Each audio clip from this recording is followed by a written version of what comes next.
লোকসভা নিৰ্বাচনৰ সময়ত এই গেলেকী অঞ্চলত নিৰ্বাচনী প্ৰচাৰ সভাত অংশগ্ৰহণ কৰিছিলোঁ।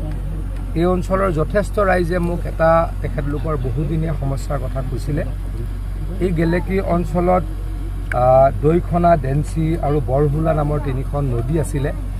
এতিয়া প্ৰায় নদীকেইখন নাই, নদীকেইখন বাম হৈ গ'ল আৰু পাহাৰৰ পৰা এতিয়া পানী যেনিয়ে তেনিয়ে নামি গুচি আহে। গতিকে ইয়াৰ ফলত প্ৰায় 17.5 কিলোমিটাৰ দৈৰ্ঘ্যৰ এই অঞ্চলটোত মানুহে খেতি কৰিব নোৱাৰে। মানুহৰ যথেষ্ট কষ্ট আছিলে আৰু মানুহে এই অঞ্চলৰ ৰাইজে মোক আহ্বান জনাইছিলে যাতে এই নদীকেইখন আমি খনন কৰোঁ।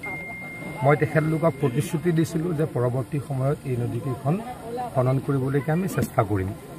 আজি মই আৰু পবিত্ৰ মাৰ্ঘেৰিটা ডাঙৰীয়াই, আমাৰ ময়ূৰ বৰগোহাঁই ডাঙৰীয়াৰ উপস্থিতিত এই কামখিনি আৰম্ভণি কৰিবলৈ পাই, শুভাৰম্ভণি কৰিবলৈ পাই অত্যন্ত সুখী হৈছোঁ। আমি প্ৰায় 17.5 কিলোমিটাৰ এই তিনিখন নদী খনন আজিৰ পৰাই আৰম্ভ কৰিম। 3 পৰা 4 মাহৰ ভিতৰত এই কামখিনি আমি সম্পূৰ্ণ কৰিম। ইতিমধ্যে 8 কোটি টকাৰ আমি আবণ্টন দিছোঁ আৰু যদি ষ্ট্ৰং কৰিব লাগে আৰু যদি কিবা ভাল কৰিব লাগে তাৰ কাৰণে আৰু 2-3 কোটি টকা বেছি দিবলৈকে আমি ডিপাৰ্টমেণ্ট সাজু আছোঁ। মুঠৰ ওপৰত এই অঞ্চলৰ ৰাইজক প্ৰতিশ্ৰুতি দিছিলোঁ। প্ৰায় 20,000 মানুহৰ বসতি প্ৰধান এই অঞ্চলটো, খিলঞ্জীয়া মানুহ গোটেইখিনি। এই মানুহখিনি বিপদত থকাটো আমাৰ কাৰণে কষ্টকৰ। প্ৰতিশ্ৰুতি পালন কৰিবলৈ সক্ষম হোৱাৰ কাৰণে